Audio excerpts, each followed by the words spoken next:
What is up, guys? I'm back again with another video, and first off I just want to thank Paradise Pulse for making this review possible. So if you don't know who they are, I'll leave a link below where you can check out their website and Facebook page.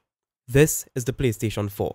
7 years after the launch of the PlayStation 3, we have the next iteration of Sony's console. So let's take a closer look at it. The device itself has this new sharp parallelogram design which looks a lot different from the PS3 and other consoles out there.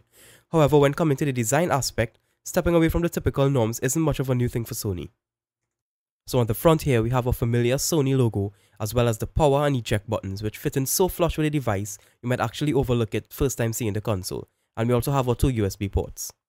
If you are used to using your USB storage devices to play movies or music on your PlayStation 3, this isn't possible with the PlayStation 4 at the moment, which is a huge downside. However, it can be changed with a simple update. At the back, we have a digital out, HDMI out, LAN or Ethernet cable port, as well as an auxiliary port.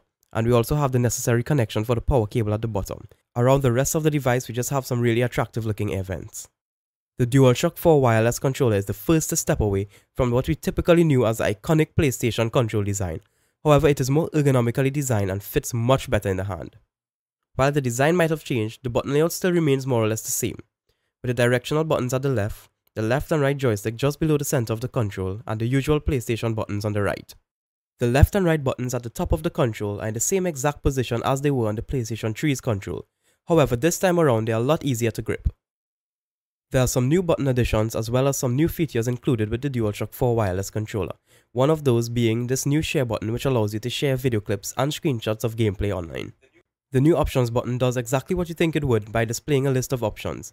And if you're wondering where the start and select buttons went, they are now hidden under the options menu. The touchpad in the center of the DualShock 4 controller is one of the biggest additions, and it acts similarly to that of a laptop. The touchpad itself acts as one giant click, but while there is only one click, the system actually knows where you're clicking, so this opens up a range of possibilities for developers.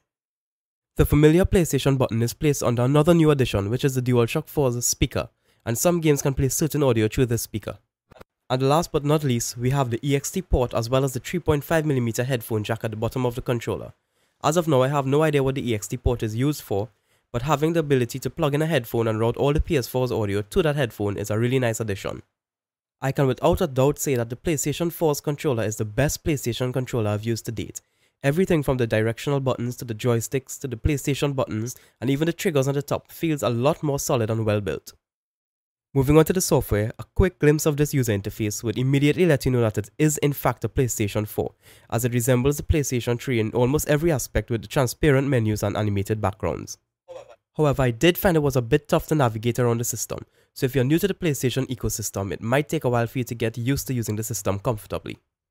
What did surprise me was that the browser performed quite well considering it's a console, and the user experience was much better than that of the PS3. In terms of gameplay and graphics performance, I did see an improvement over the PS3, but to me, I expected it to be a little more impressive. Regardless of that, it is definitely an improvement. Colors are more vibrant, images look a lot sharper, and overall gameplay is much smoother than that of the PS3 with no stutters or lags whatsoever. I'll go ahead and let this continue playing for a while though, so you can judge for yourself.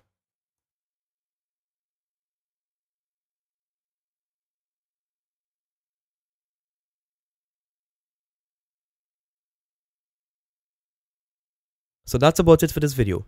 Do give it a thumbs up below if you liked what you saw, and feel free to hit that subscribe button if you want to see more like this. Feel free to also leave your thoughts in the comment section below, and I'll see you in the next one.